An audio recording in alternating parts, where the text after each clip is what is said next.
in the pediatric neurology, what we call them as the father of pediatric neurology in India, Dr. Brajesh Budani sir with us. It will be great to have you over here, sir, and guiding our and Thank everyone you. around with your inputs on the part.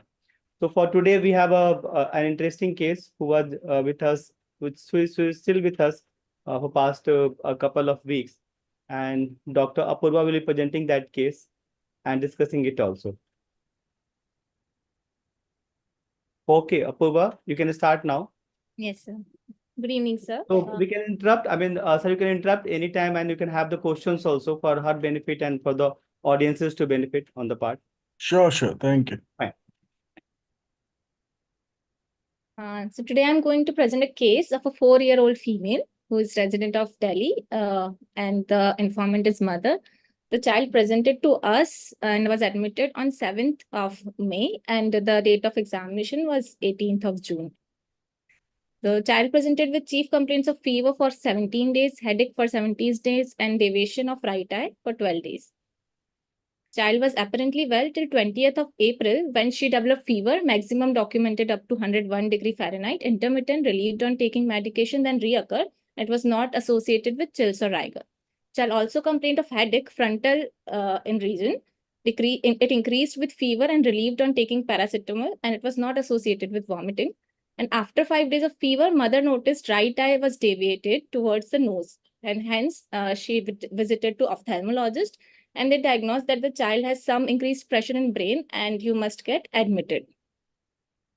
So on 29th April, child was admitted in the outside hospital where IV antibiotics were given and MRI brain was done, which was suggestive of TB meningitis, and the child was started on anti-TB drugs. LP was done outside, which came normal, and there was one episode of involuntary movement involving right lower limb and upper limb, which with preserved awareness lasting for 10 minutes and followed by drowsiness. In view of worsening of sensorium and persistence of fever, child was referred to Sir Gangaram Hospital for further evaluation and treatment. Apurva, just go back on the slide now. Yeah, go back. Yes. Fine. So when you say that the MRI brain was done suggestive of tuberculosis meningitis, how did you get this history? I mean, did the mom told you about this part? Yes, or sir. Was it written in the paper? No, sir. Mom told that MRI बाहर हुई थी, वहाँ पे उनको MRI देख के लगा था कि TB है brain का. So according to There's an observation when you give the history. Yes, sir.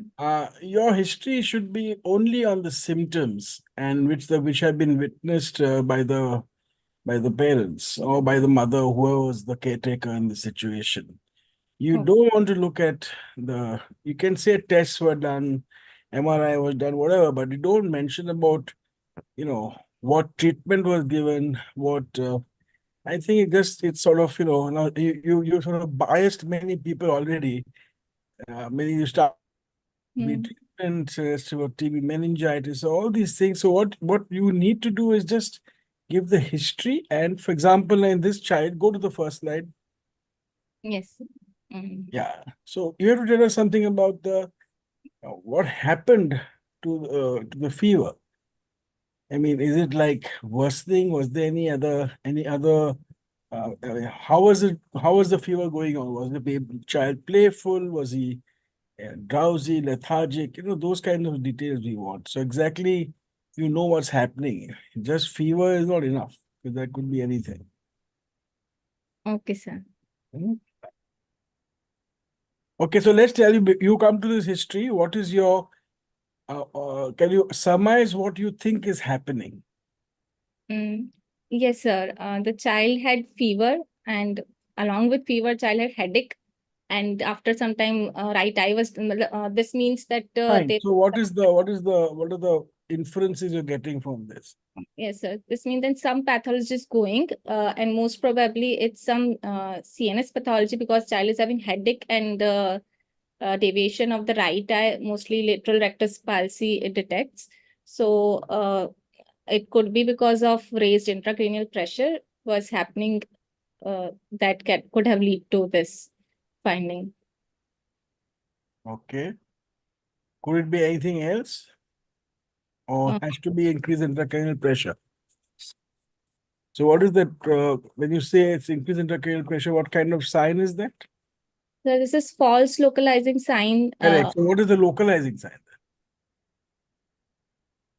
Sir, like if there's direct third nerve injury, it's Third nerve, they say, okay. sorry, sixth nerve injury. But most probably it is because of a raised ICP, so it's not a direct injury to the sixth nerve, so we call it false localizing sign. So that you cannot tell. No? From the history, you cannot tell that. I mean, the patient, for example, I can say that I mean, what I would get from your first slide is this is obviously a subacute process. The first thing you want to know is it a subacute or a subacute or a chronic process? It looks like a subacute process.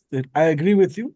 It's probably involving the CNS. The headache by itself is not enough to say Yes. that it's coming from the CNS, because many febrile illnesses give rise to headache without involving the CNS. Yes. I think the one thing over here which is definitely important is that there is some sort of strabismus which has occurred and which looks like a lateral rectus palsy, which could be either direct involvement of the nerve or could be because of raised pressure. And that's therefore it looks like a proper subacute pathology in the brain, which is most likely Mm. infectious or inflammatory. Okay, So it sir. could or inflammatory. So it could be any, condition which is also can come with fever, and you may have, so I don't think you should jump to the diagnosis of TB meningitis just based on this. Okay. Right. Okay. Okay, go on. Yes. So then later on, it also involved there was query-focal seizure because there was involuntary movements of the right side and also the sensorium dipped. So they referred to One minute. You said that you said there's a seizure. So what kind of seizure is it? What you should try and do is try and tell us how exactly it was noticed. What was the child doing at that time? What exactly happened? How did the child mother notice? Yes, Involuntary movements are generally used for movement disorder. yes, sir. Actually, This is mother a paroxysmal event, correct? It's a paroxysmal event. It's a sudden episode or onset and offset, followed by drowsiness. And yes, sir. according to you, the child was having some movements of the right side lower limb and upper limb with Yes, preserved awareness. So yes, two sir. questions. One is, why do you think it's a seizure? And Yes. second is, what kind of seizure is it if it is a seizure? Yes, sir. Sir, like it's query seizure because it is mostly focal seizure. Focal seizure can be with preserved awareness and without preserved awareness. That it could be classified into both of them. And It after can it be a movement disorder, a yes, sir, it transient can be movement? yes, sir. It can be a transient movement disorder, also tremors or kind of. But Okay, whatever, some movement disorder which is yes, hyperkinetic. yes, sir. Whenever you have a movement disorder, you want to classify into hyper and hypokinetic. So this would be a paroxysmal movement disorder. Yes, Let's sir. It keep that could be. because there was preserved awareness. But what Yes. seems to be pointing more towards seizure? And sir, there was post-ictal drowsiness was Correct. So that's the important point you got to stress over here. yes. Now coming to negative history, there was no history of cough, cold, or respiratory distress. This is to rule out with fever any other respiratory pathology is going on or not.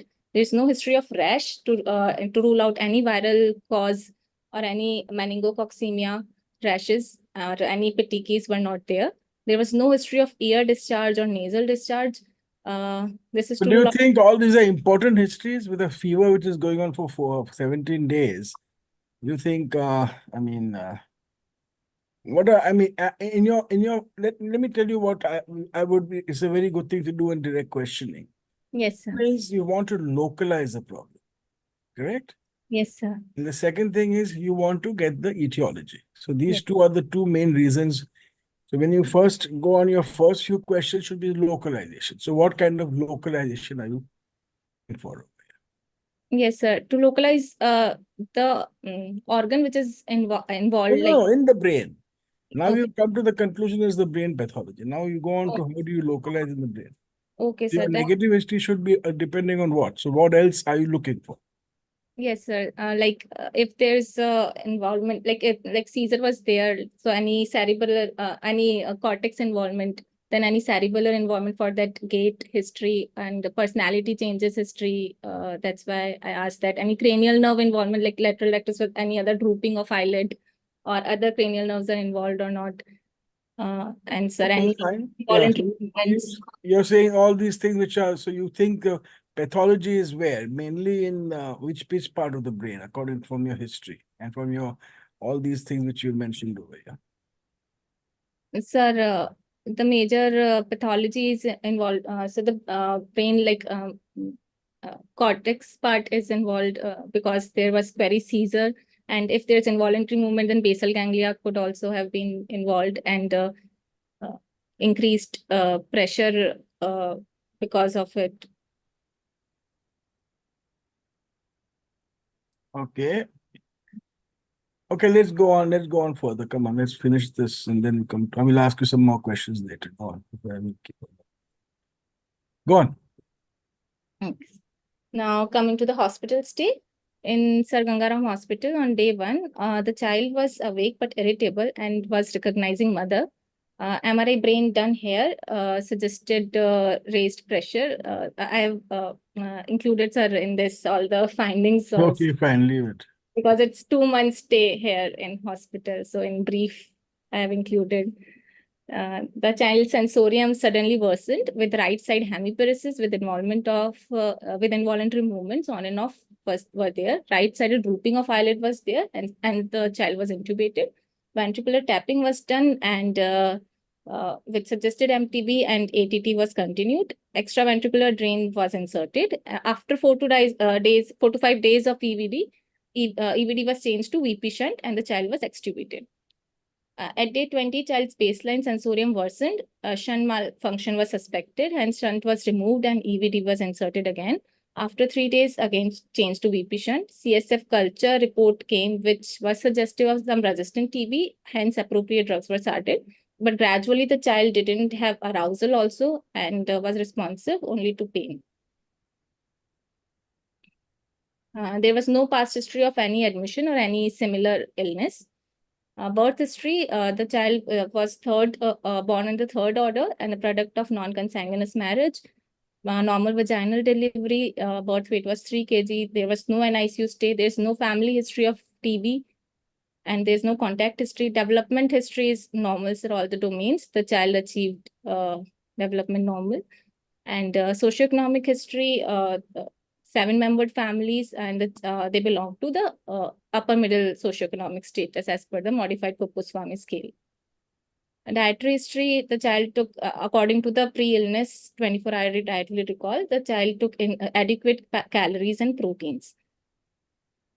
Immunization history, as per mother, the child was immunized according to the government schedule, that is National Immunization Schedule, and there were no adverse events following immunization. Immunization card they didn't bought.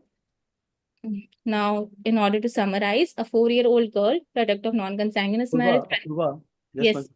is there any significance of immunization in your case? Yes, sir. If we are suspecting meningitis Yes. and TB we have to see for BCG immunization if it is given or not, and other immunization also pneumococcal, Haemophilus influenza. All these can cause to meningitis. Okay, let's go ahead. What do you think has happened? I mean, just go back, please, because unfortunately over here the diagnosis is all mentioned, the investigation is all mentioned, so there is no real diagnostic odyssey over here. Just go back. Yes. But what has happened? What is happening at this time? No, go back. Go back. Yes. Yes. Next one. Yeah. Now, what happened over here? What do you think has happened? Yes, sir. Sir, on admission, the sensorium was, at least the child was awake, but gradually it dipped. No, it didn't gradual, it was suddenly worsened. Yeah, it was sudden. Only in 1 day it got dipped. So there was sudden dip in sensorium with right-sided hemiparesis. So most probably, sir, it could be some vasculitis or infarct, which could have happened as a complication. And raised pressure was there. It could have, sir, hydrocephalus. So where do you think the infarct has occurred? So right-sided, mostly left-sided infarct, left side middle cerebral artery infarct is could have been a possibility. Left And why side. do you think there's a right-sided drooping? So right-sided drooping of eyelid because of the because of the oculomotor palsy, sir. So the stroke occurred in two places, is it? Because the oculomotor palsy is ipsilateral, and you're saying the right side occurred in the MCA territory, which is contralateral, huh? No, sir. This oculomotor nerve palsy is not because of the stroke, sir. It could be because of the meningitis itself, because of the basal exudates encasing the third nerve. Do you think this could be herniation? Yes, sir. Herniation is uncle herniation can lead to. So how does uncle herniation lead to? So which side is? I'm not sure what it is because I have not seen your scans and all that. But I'm asking you, if you have a child who's sudden worsening of sensorium for anything, Yes, you sir. have a right-sided hemiparesis. Yes, sir. This involuntary movements on and off are the other thing, and Yes. right side drooping of the eyes. Yes, sir. So where do you think which side is the one which is herniating? Is it both sides, one side, and which side if you think is possible? Mm, If it's Sir- uncle herniation, that is. so it is compressing. So mostly left side. No, when the uncus herniates through the tentorial notch, what is the first thing it encounters? Mm, The third nerve, right? So, The third nerve goes first, and usually you get a pupil which is large. Obviously, you haven't told us about the pupil at that time, yes, sir. but there was a drooping of the eye. So we assume the third nerve on the right side was Yes, sir. affected, correct? Yes, sir. Now, if there was a, how do you explain the right hemiparesis? Mm, Can you with herniation? No, sir. Right. Have you heard of the Kernohan's notch?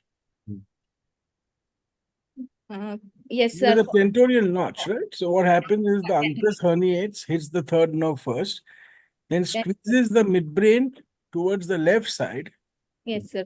in the Kernohan's notch, and that's why your cerebral peduncle, which is where the corticospinal tract is, it gets pushed against the Kernohan's notch on the opposite side. Yes, sir. That's why you get an ipsilateral hemiparesis.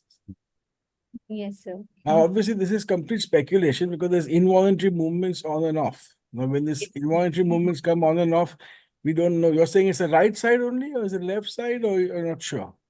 No, sir. No details, unfortunately, Movement for both sides. It was not. It was both upper limbs. Mother was saying some tremors were there on and off. It was Okay, not. fine. So we don't know exactly what those were. What kind of, in TB meningitis, which you already said, what kind of movement disorder is common? Yes, sir. What kind of movement disorder in TBM? Because the diagnosis over here has been given by you, even the culture also is positive. So what is the Tremors are common in TB. tremors? Tremors, is it? Usually it's one. It's also caused by a vascular lesion. Yes, sir. And it is hemibellismus, or bellismus. Okay, sir. That's a common kind of movement disorder which you get along with the hemiparesis and all this kind of thing. Okay, go on. Go to the other where you were. Yes, sir. So, sir, according to the history, the diagnosis is mostly it is acute encephalitis syndrome. You had the summaries, Apurva, sorry. Yes, sir. So a 4-year-old girl, product of non-consanguineous marriage, presented with a history of fever, frontal headache for 14 days, and convergent squint of right eye for 12 days, admitted outside for 7 days, received IV antibiotics, MRI brain was suggestive of TB meningitis, and ATT was started. CSF findings came normal, but sensorium of child worsened with persistence of fever, hence referred to higher center. In Gangaram Hospital, acute encephalitis syndrome with raised ICP was suspected. Child developed right hemiparesis with ptosis of right eye with involuntary movements. MRI brain revealed hydrocephalus, ventricular tapping was done, showed resistant TB, and BP shunt was inserted. Modified ATT was started, and gradually the sensorium further dripped. Apurva, how the CSF was normal outside, and here with the ventricular tapping, you are finding the organisms also, which is where do you find more inflammatory markers or the more CSF abnormalities, either in the ventricular tapping or in the lumbar puncture? In the LP, the chances are more than the ventricular tapping. Okay, and what's the cause for that? So because in TB, mostly basal exudates are there involving the like below fourth ventricle and all. So there's wise and ventricular tapping is mostly done on the lateral ventricle only. And so that's why if we do from the spinal cord, the chances are more. So because the CSF is traversing through all of the inflammatory pathways, no? More of the pathways traversing as compared to only the ventricular tap on the part. Yes, sir. Correct, ma'am. What percentage of TB meningitis can have the normal CSF, as you mentioned? Sir, 3%. Common to have. Yes, sir. It can it can have a normal CSF, like cell counts can be normal in 3 to 5%. And TB PCR also outside or no? yes, sir. Mother said TB test was done, but it didn't really reveal anything. And TB PCR mostly, sir, 30 to 50% chances are there. It can come negative. It can come? 30 to 50% TB PCR, sir, it can come negative, sir. Okay. Yes, sir. Please go ahead here. So according to the history, the diagnosis is most probably acute encephalitis syndrome with right lateral rectus palsy, with right third nerve palsy, with right hemiparesis. And TDs is meningoencephalitis. The most probably it is TB only.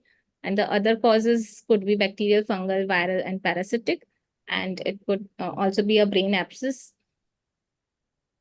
Why do you call it acute encephalitis? So it was acute onset of fever. No, the problem is going on for 17 days. No? Yes, sir. But yes, typically, an acute encephalitis less than a week.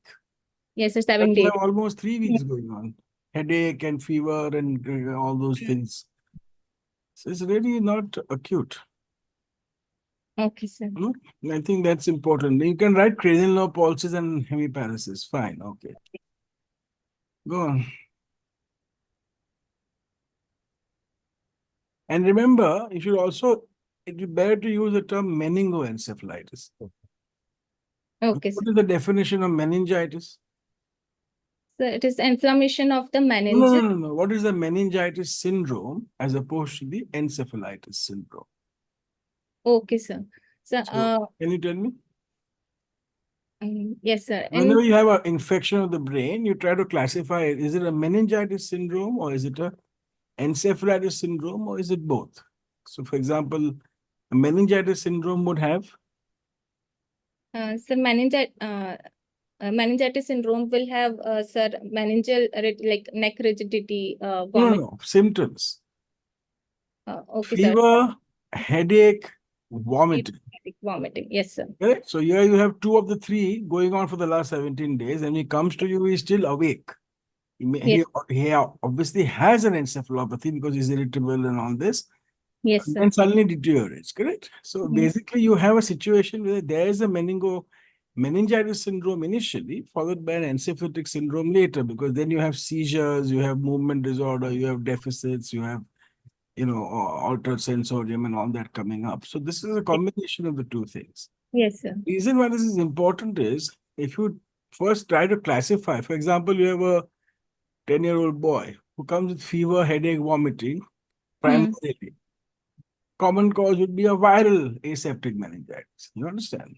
Yes, sir. Encephalitis is usually things like bacterial and viral encephalitis, and always seizures and headache, vomiting may not be very prominent. Okay. Yes. Okay.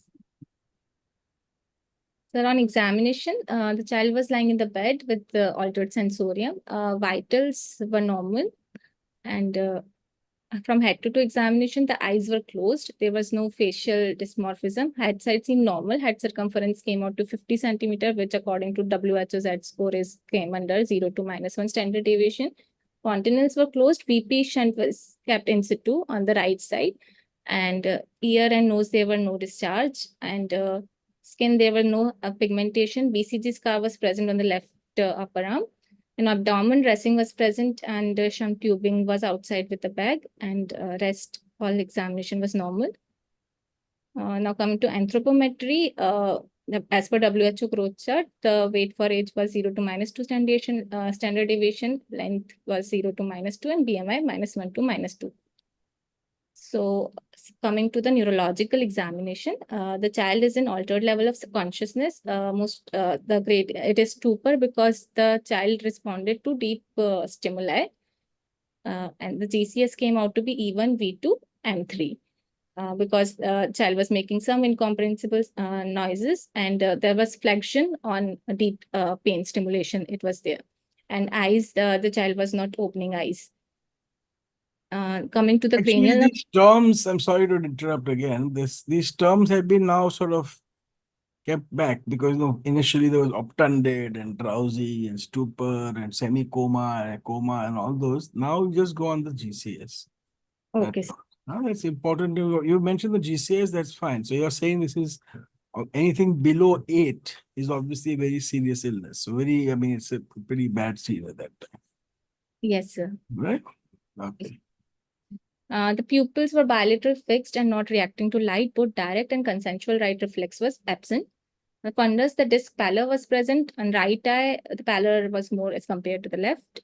And the corneal reflex was present. Jaw jerk was brisk. There was no facial asymmetry or drooling. The doll's eye reflex was present. Gag reflex was present. Uvula was central. And in tongue, there were no tongue fasciculations were not seen.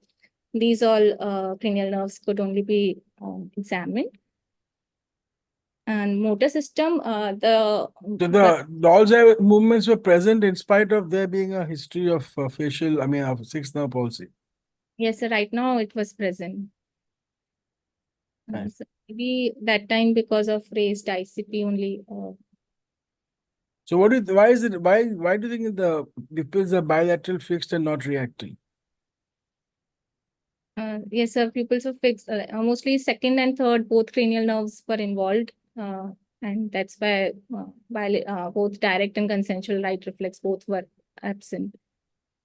Then it's a little odd. No, if you have a third nerve also involved, then you should not have this doll's eyes present. So I think these are sort of contradictory signs, unless you're saying it's only the pupil with and you're saying disc pallor and all this kind of thing. So probably this is secondary to pressure or whatever it is. He's got secondary optic atrophy or whatever. Or maybe anything else can cause this in TBM. Have you heard of a complication of TBM where you get a lot of visual symptoms? Your optic, opticochiasmatic araconditis. Sometimes TB affects the optic, the exudate is so thick and all, it affects the optic nerves in the chiasm, and you basically become blind. And that will obviously lead to, reflexes, very fixed and dilated, yeah. Okay, sir. Go on. So muscles were flabby and soft. There was no asymmetry in the muscles. And the resistance to passive movement was decreased, and the range of passive movement was increased in all 4 limbs, suggestive of hypotonia. And the power on pressure, the child was lifting the left leg against the gravity and right leg was only at the level. Hence, I labeled it as 3/5 and 2/5 in lower limb. And upper limb, there was only flickering of movement in the left side, and in right side, the child was not moving the upper limb on pain stimulation also. Reflexes, the superficial abdominal reflex was absent, plantar was extensor, and knee and ankle were brisk, and biceps and triceps were normal. Gait cannot be assessed, and sensory system, the child was only responding to deep pain. There was no nystagmus, and the neck rigidity was felt. Rest all examination were normal. So on examination, the child is in altered sensorium with GCS6, bilateral pupils fixed and dilated with intact other brainstem reflexes. There was hypotonia and double hemiparesis, in which right was more than left, with brisk lower limb DTR with extensor plantar reflex and absent superficial reflex with neck rigidity. So the diagnosis is acute bilateral second and third nerve palsy with double hemiparesis, right more than left. So mostly it is drug-resistant TB meningitis, stage 3.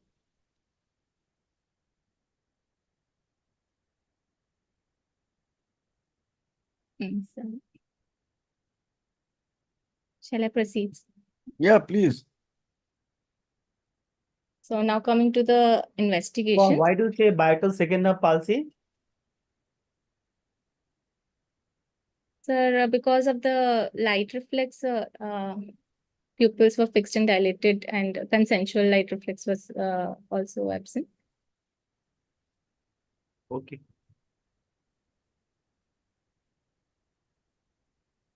Now coming to the investigations, the MRI brain was done on 8th. In this, we can see the ambient cisterns, the hyperintensity in the suggestive of the basal exudates, and hydrocephalus because the lateral ventricles are dilated, and also the leptomeningeal enhancement was there, suggestive of TB meningitis. Later on, because of the sudden dip in sensorium. Meningitis, na? Yes, sir, meningitis. Because of the sudden dip in sensorium, CCT brain was done on the next day. Sir, in this, we can see the ventricles are dilated, hydrocephalus is there, and also But, the do you think this is enough hydrocephalus to explain his problem? So gradually hydrocephalus The first look at if you look at the temporal horns, they're just slightly up. So if at all you would call this a mild ventriculomegaly or mild hydrocephalus. And the way you're describing it, it looks like sudden deterioration. That's a little odd. Okay, Anyway, go on. so this is clearly severe. yes, sir. Yes, sir. This is the later MRI in which we can see the ventricle. After you put the tube in? Yes, sir. After the shunt, the MRI is done. So in this, we can see the periventricular. Was there something on the CT also to suggest about any hemiparesis? The previous one, as I was asking, na, was there anything on the CT also? Yes, sir. The left side, we can say the gray and white matter differentiation is lost. So, sir, mostly it could be an infarct which could have led to it. There is no significant shift on the part, na? No, sir. There is no shift.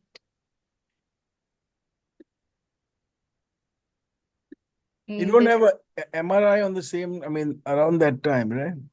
No, sir. Okay. So this is the latest CCT in which we can see the. No, go back. What do the MRI show? Yes, sir.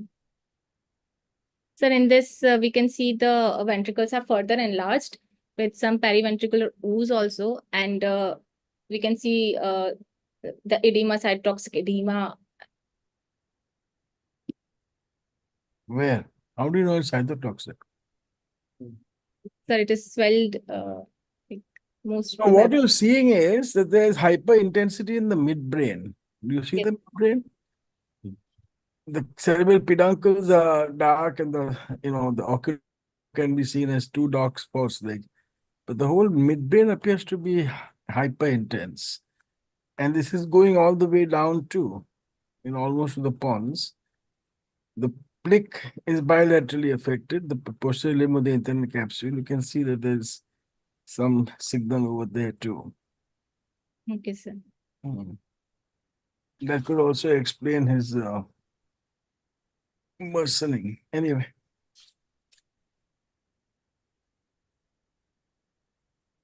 And this is the latest CT, sir.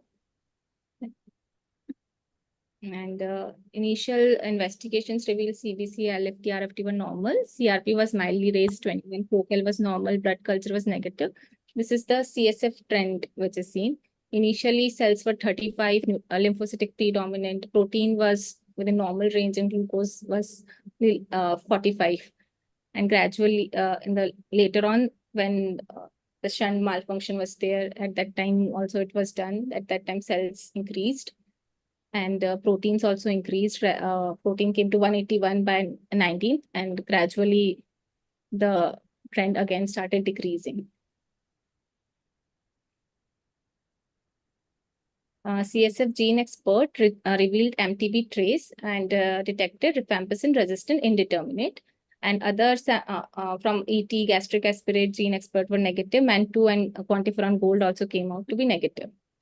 So a CSF culture was sent. MGIT culture revealed resistance to all the first-line ethambutal, isoniazid. Also, the fluoroquinols were resistant. This is the CSF LPA revealing genotypic resistance. And this also, the resistance was found to rifampicin and isoniazid. And CSF XDR gene export was sent. In this also, INS resistance were detected, but it was sensitive to amikacin, kanamycin, capreomycin, and ethionamide. Yes.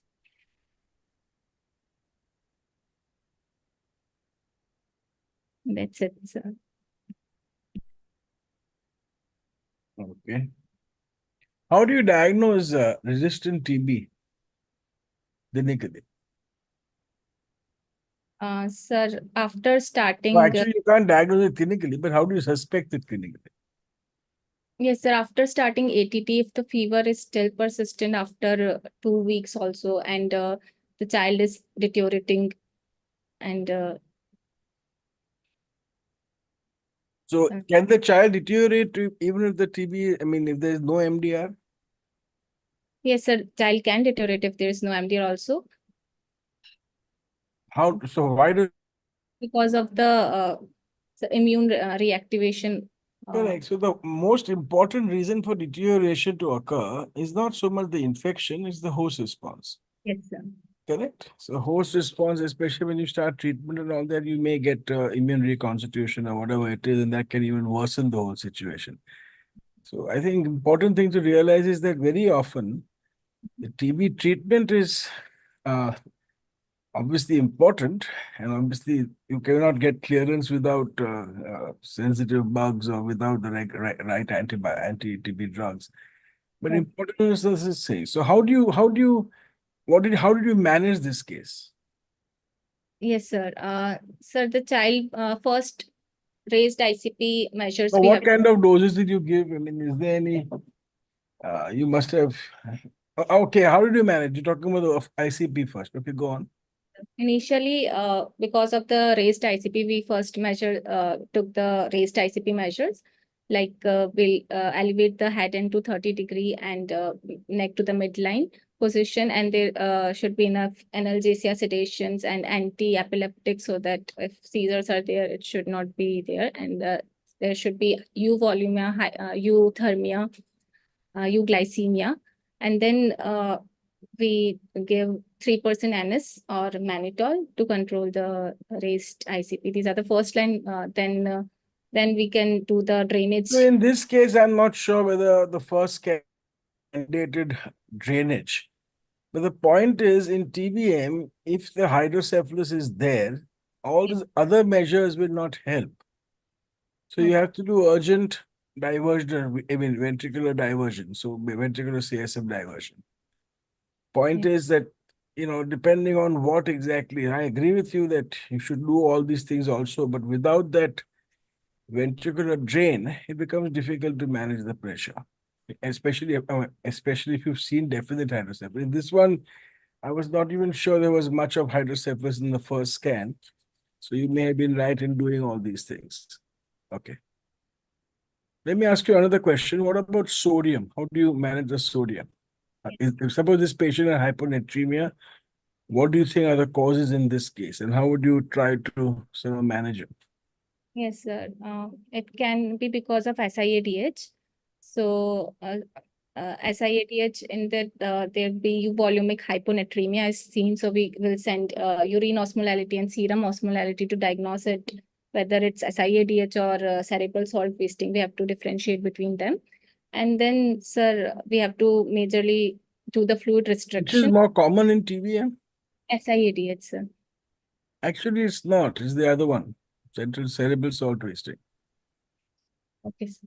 That's why, the original thinking was common. Now it looks like many papers have come out saying that CSW, and sometimes it's very difficult to differentiate, like you really said.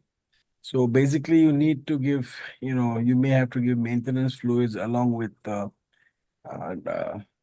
salt, extra salt, and stuff like that. But otherwise, it's always difficult to certain unless you're doing daily weights and you're looking at outputs and all that kind of thing. Okay.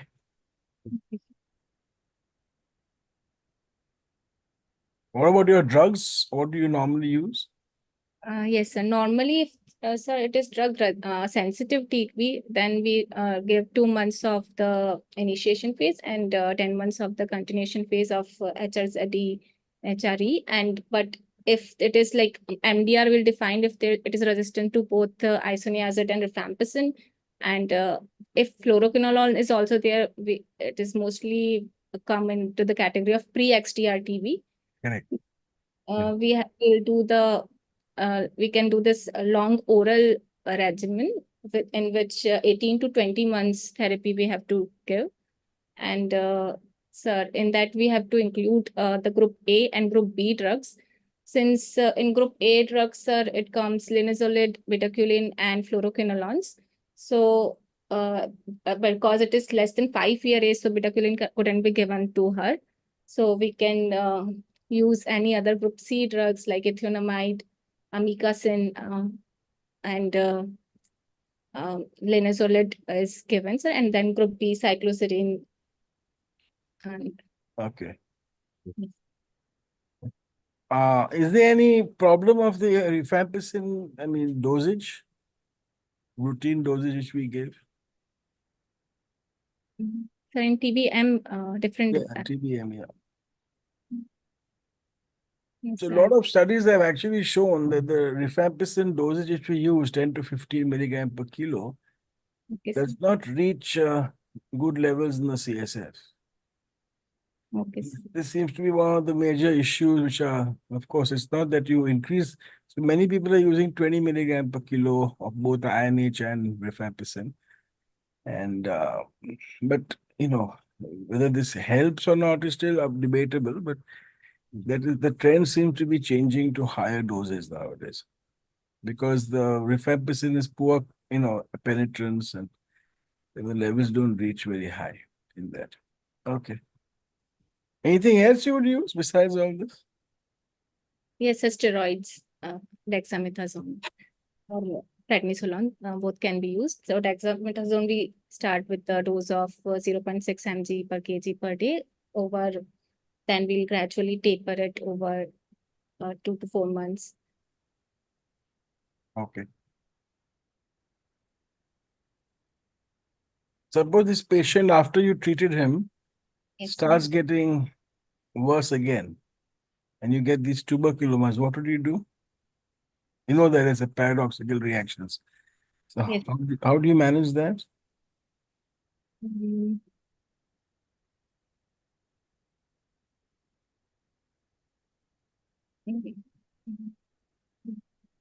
I'm not sure, sir. Yeah, so those tuberculomas are usually because of immune reactions. So basically, you have to up the dose of steroids and give it for a longer time. And some people have used things like infliximab Okay, sir. if it is something. Any other treatments you would like to give in this case? Especially if he had come to you earlier. He came to you pretty late, unfortunately, no? So Sir. what is nowadays you tend to use in TBMs?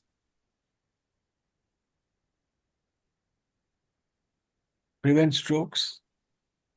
Okay, sir. Enoxaparin. Yes. People have used either enoxaparin, that is your low molecular weight heparin, or they use aspirin. Aspirin. So aspirin is pretty simple to give. And most people started immediately in the beginning itself. Now, whether this has been shown to reduce onset of new strokes. So that's something which can be given very early. Okay, sir. Okay. I think this child was also on the aspirin, Apurva. Yes, So sir. giving it from the beginning point. Huh? So, what are the other complications of, apart from the tuberculosis meningitis, you can have the CNS complications, Apurva?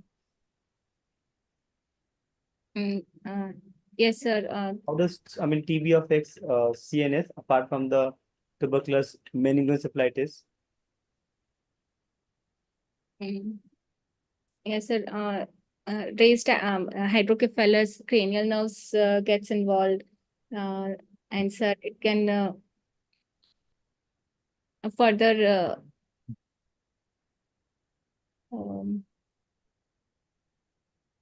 it can further spread to sir spine also, and sir SIADH and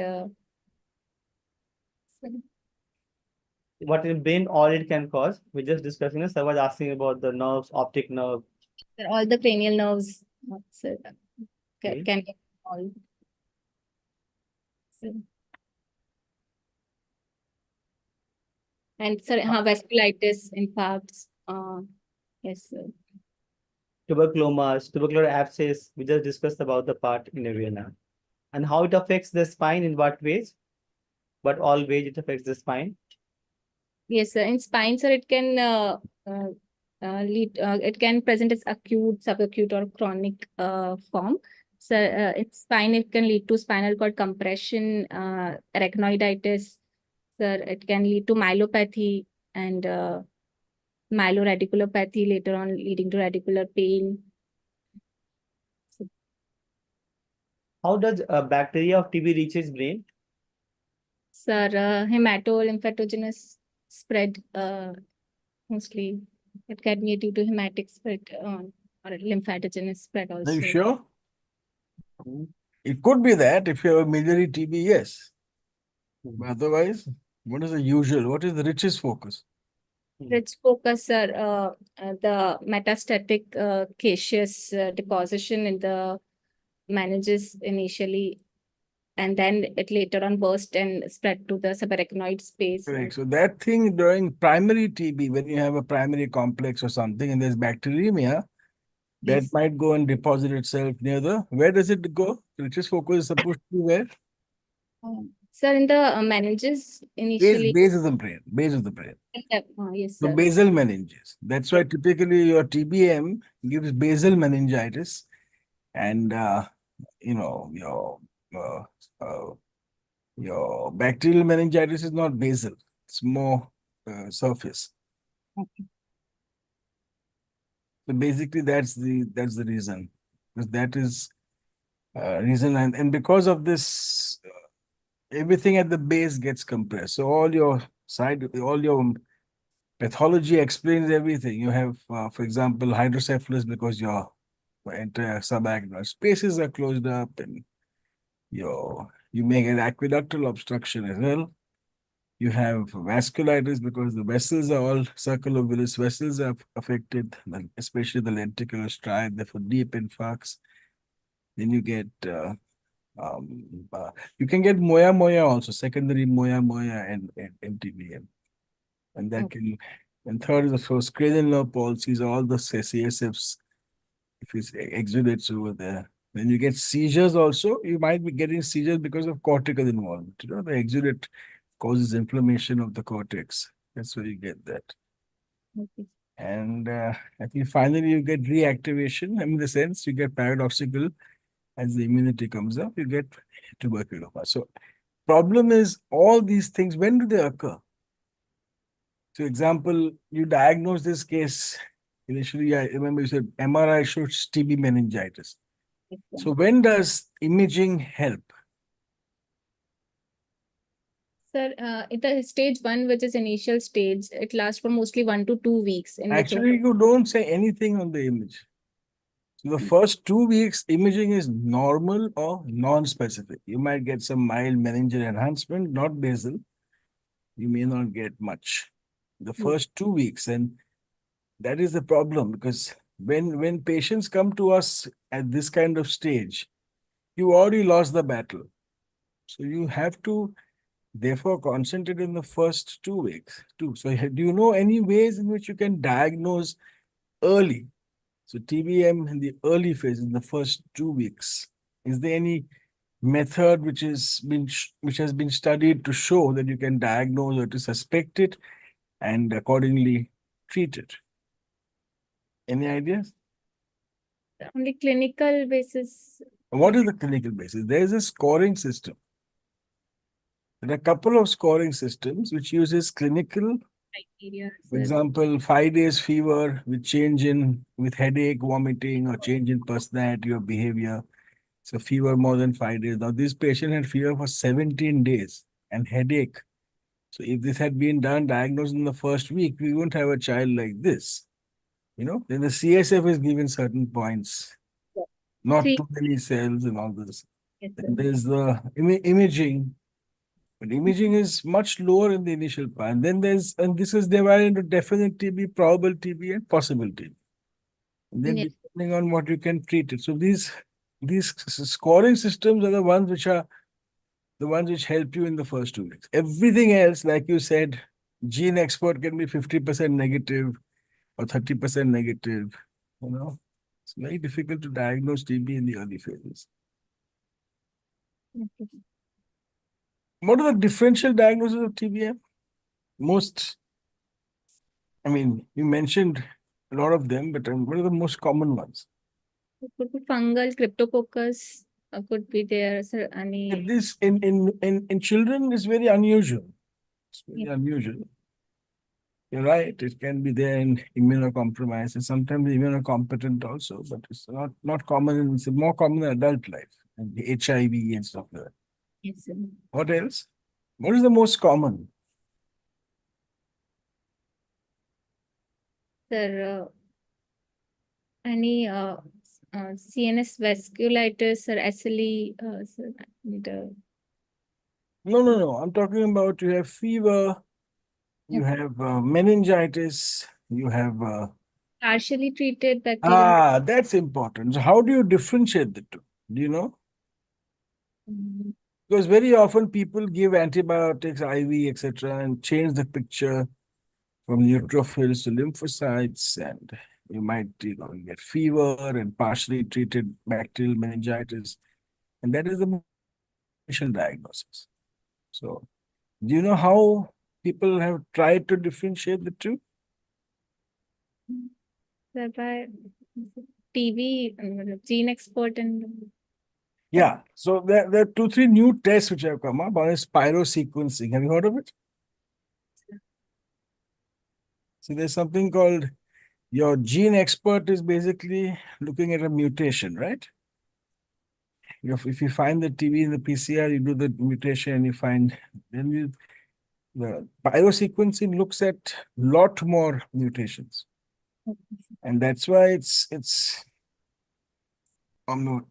have been done. It's available in Bombay. I don't know about Delhi, but it's about 90% specificity sensitivity. Okay. That's a very early test which can be used. But besides that, if you don't have not available, then sometimes you may have to, treat these patients on the basis of the scoring system. Yes. That's the only way. Anyway, is there anything else you want to ask, Dr. Kumar? I think there's a couple of questions, sir. I think we can take from there from the audiences we have now. So, Apurva, Jaideep is asking, is third nerve is affected in basal meningitis Absolutely. on the partner? Yeah, so any cranial nerve can be affected. The most common nerves which are affected are the oculomotor nerves, the optic nerves, and the less common facial also can be affected, but the less common ones are the lower cranial nerves. So those are the last ones to go. So 9th, 10th, 11th, and all of that. And then Ritesh had this, why not label it as a TB meningoencephalitis instead of acute encephalitis? I We think, agree. yeah. So already we discussed about the part. And why did hydrocephalus worsen despite ventricular shunt? So was there shunt block? So shunt was blocked. Possible. That's very, I mean, that's one of the commonest complications you can have with the shunt, irrespective of how you place it on the part. Then Niva has a steroid is used.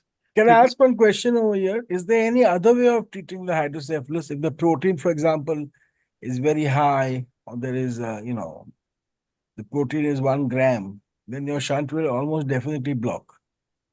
And you do a EVD, yes, that's one way. Is there any other way? The LP, sir, through LP also we can continuous lumbar. It's difficult because LP, there's a lot of exudate and all that, so you won't be able to drain a lot of fluid. So what you need to do, understand, is nowadays people are doing third ventriculostomy.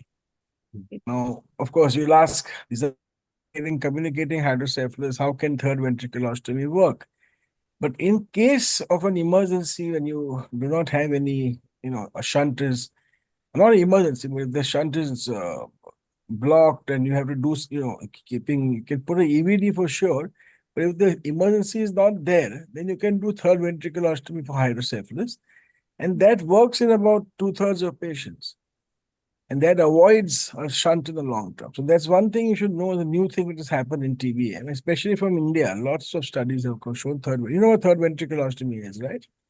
So mostly in aqueductal stenosis, we Correct. So you put your scope inside your brain and in your ventricles, and then you make a hole in the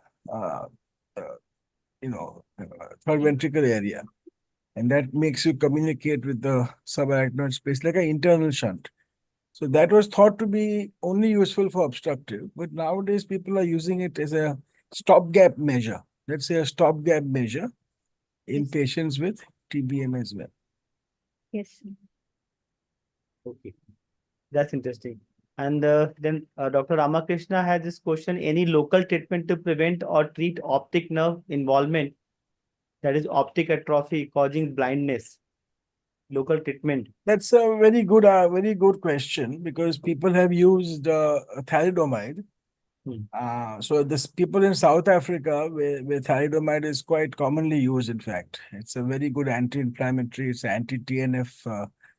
So they're using it routinely in patients who have a lot of dense exudate in order to prevent these kind of optico-chiasmatic arachnoiditis. Then the other thing I told you was infliximab. So recently, infliximab, which is a monoclonal, again, anti-TNF factor, that also seems to be helping in these bad host reactions. When you get too much of exudate, it happens in patients who are very, hypersensitive, and they get a lot of inflammation. Host. So that is a good thing. Okay. I don't know what adenovirus is over here. I think someone, Niva, answered about the last question you had about the DDs for the tuberculosis meningitis. Oh, okay. I Yeah. think that was the part. There's one on this point you might try to, sometimes you're not sure, is it, you can do CSF lactate. CSF lactate is almost always increased in bacterial and mycobacterial meningitis, so TB meningitis, and is almost always normal in viral meningitis. So besides other things like, sugar is usually normal, but some viruses can give low sugar as well. So it's sometimes you can get confused with viral. So lactate is a good thing to do as a routine. If it's high, it's almost definitely not viral. Okay, sir. That's interesting. So, I think if you don't have any further questions, so Okay. we can close the meeting today. Thanks a lot, sir. Thanks for sparing time with all of us. Not at all. Thank you. Thank Yeah, you very it's a much. pleasure to have you Very all. nicely presented. Uh, Apurva. Thank you, sir. Thanks, sir. Thanks to have you. Thank you, Purva. Thanks. Thank Okay, thanks, sir. Bye-bye. Okay, sir. Bye. Good night.